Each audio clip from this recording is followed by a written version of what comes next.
नमस्कार, आप देख रहे हैं परिवर्तन बिहार। मैं हूं विवेक कुमार। अभी हम लोग जमुई के द्वारिका विवाह भवन में पहुंचे हुए हैं, जहां आप देख सकते हैं कि लोजपा रामविलास चिराग के जो है समर्थक जो है यहाँ पे तमाम पार्टी के कार्यकर्ता यहाँ पे एक बैठक कर रहे हैं। आपको बता दें, जो यह बैठक का उद्देश्य है बाबा साहब भीमराव अंबेडकर की जयंती जो पटना में राष्ट्रीय अध्यक्ष चिराग पासवान के आह्वान पर जो वहाँ पे पटना मिरल हाई स्कूल में जो मनाया जाना है बाबा साहब भीमराव अंबेडकर की जयंती, उसको लेकर यह बैठक आयोजित किया गया।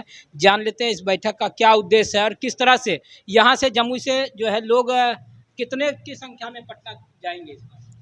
देखिए, लोक जनशक्ति पार्टी रामविलास के राष्ट्रीय अध्यक्ष और लोकप्रिय जमुई सांसद माननीय चिराग पासवान जी के नेतृत्व में 14 अप्रैल को द्वारिका विवाह भवन में अभी हम लोग मीटिंग कर रहे हैं कार्यक्रम को सफल बनाने के लिए। तो 14 अप्रैल को मिलर हाई स्कूल पटना में हजारों हजार की संख्या में बिहार भर के लोग पहुंचेंगे और बाबा भीमराव साहब अम्बेडकर की जयंती मनाएंगे।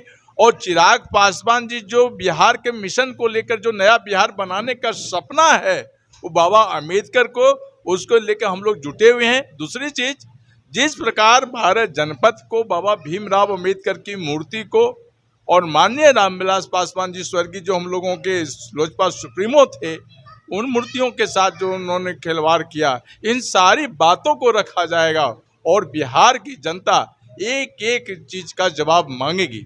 मुझे उसी की तैयारी को लेकर आज जम्मू में द्वारिका विवाह भवन में बैठक की गई और मैं बताता हूं कि हर बार पूरे बिहार में सबसे अधिक जम्मू की संख्या बिहार में पटना में पहुंचती है। इस बार भी हजारों की संख्या से जम्मू में पहुंचकर इस कार्यक्रम को सफल बनाने का हम लोग बनाकर और चिराग पासवान जी के हाथ को मजबूत करेंगे। इधर देखिए और भी नेता हैं लोजपा के, क्या कहेंगे इस बैठक पर, क्या निर्णय लिया गया है, किस तरह से पटना जाने की तैयारी है आपको? इस देश के जन जन के नेता, गरीबों दलितों पिछड़ों के मसीहा, भावी देश के निर्माता चिराग पासवान जी और पार्टी के हम लोग आदर्श और पार्टी के संस्थापक आदरणीय रामविलास जी जो सपना देखे थे कि एक बेहतर और विकसित बिहार बनाने का, उस सपना को साकार करने के लिए, उस लड़ाई को सफल बनाने के लिए हम लोग जो 14 तारीख को कार्यक्रम रखा गया है, उस कार्यक्रम में बिहार से शंखनाद होगा कि बिहार में जो विधि व्यवस्था है, बिहार में भ्रष्टाचार जो है, बेरोजगारी है, इससे कैसे निजात पाया जाए और एक विकसित बिहार कैसे बनाया जाए। और Bihar first, Bihari first vision document का जो नारा दिए हैं आदरणीय चिराग पासवान जी, उस नारा को बुलंद करते हुए हम लोग संकल्प लेंगे कि एक विकसित बिहार कैसे बनाया जाए।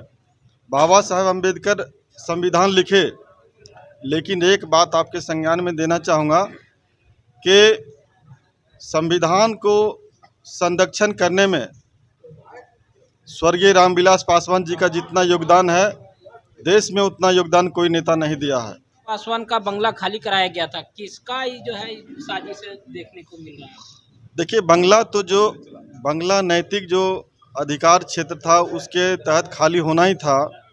लेकिन एक बात आपसे साझा मैं करना चाहूँगा कि डॉक्टर मुरली मनोहर जोशी और आडवाणी जी अभी कोई सदन का सदस्य नहीं है। माननीय प्रियंका गांधी जी और राहुल गांधी जी भारत सरकार के मंत्री पद पे नहीं हैं, बावजूद इसके उनको अभी बंगला अलॉटमेंट किया गया है। ये दो तरह का दोहरी नीति केंद्र सरकार का, और केंद्र सरकार कहीं न कहीं मुख्यमंत्री के दबाव में और आदरणीय पशुपति पारस जी के दबाव में काम कर रहे हैं। एक तरफ आप लोग कह रहे हैं कि चिराग पासवान जी नेता हो गए हैं और दूसरी तरफ लगातार उनकी हार हो रही है, चाहे उपचुनाव हो या एमएलसी का चुनाव हो, इसको लेकर क्या? देखिए, चिराग पासवान जी संघर्ष की लड़ाई उन्होंने चुना है और संघर्ष की लड़ाई में जिस प्रकार आशीर्वाद यात्रा बिहार की मान सम्मान को लेकर निकले हैं, पूरे बिहार की युवा, बेरोजगार, नौजवान, महिलाओं का जो आशीर्वाद उन्हें मिला है, आने वाला भविष्य 2025 चिराग पासवान जी का है। चिराग पासवान जी बिहार के मुख्यमंत्री बनेंगे और आज जो जीत हार आप देख रहे हैं, निश्चित रूप से आप देखें बड़े बड़े दल को, आप जदयू को देख लें, उनका भी एमएलसी में कितने सीटें हार हुई है, वो घट के 5 सीट अभी उनका चला गया। इसके विधानसभा चुनाव में आप देख लें, वो तीसरे दल की पार्टी में चले गई। चिराग पासवान एक अकेला ये लोजपा का है जो कि पूरे बिहार में अकेले होकर पार्टी चुनाव लड़ रही है। आज तक बिहार में इतनी बड़ी पार्टी भारतीय जनता पार्टी है, लेकिन उन्होंने भी कभी अकेले चुनाव लड़ने का प्रयास नहीं किया। चिराग पासवान 6 विधान परिषद के चुनाव जो है उसमें हम जीते हैं। कोई सीट ऐसा नहीं है कि कोई पार्टी ऐसा नहीं कि अकेले चुनाव लड़ने का काम किया। कोई 5 दल मिलके, कोई 10 दल मिलके चुनाव लड़ रही है और सेकंड पोजीशन में चिराग पासवान जी का लोजपा रामविलास की पार्टी लड़ रही है, तो जीत किसकी है? चिराग पासवान जी की जीत है। और इसी से डर है लोगों को, आने वाले चिराग पासवान से डर है। आज पूरे दल मिलके चिराग पासवान के साथ कर रहे हैं। और मैं बताना चाहता हूं, चाहे एनडीए हो चाहे ईपीए हो, दोनों में कहीं न कहीं टिस है और चिराग पासवान को गोद लेने के लिए ललायित है। और बिना चिराग के साथ किसी की सरकार नहीं चलने वाली है।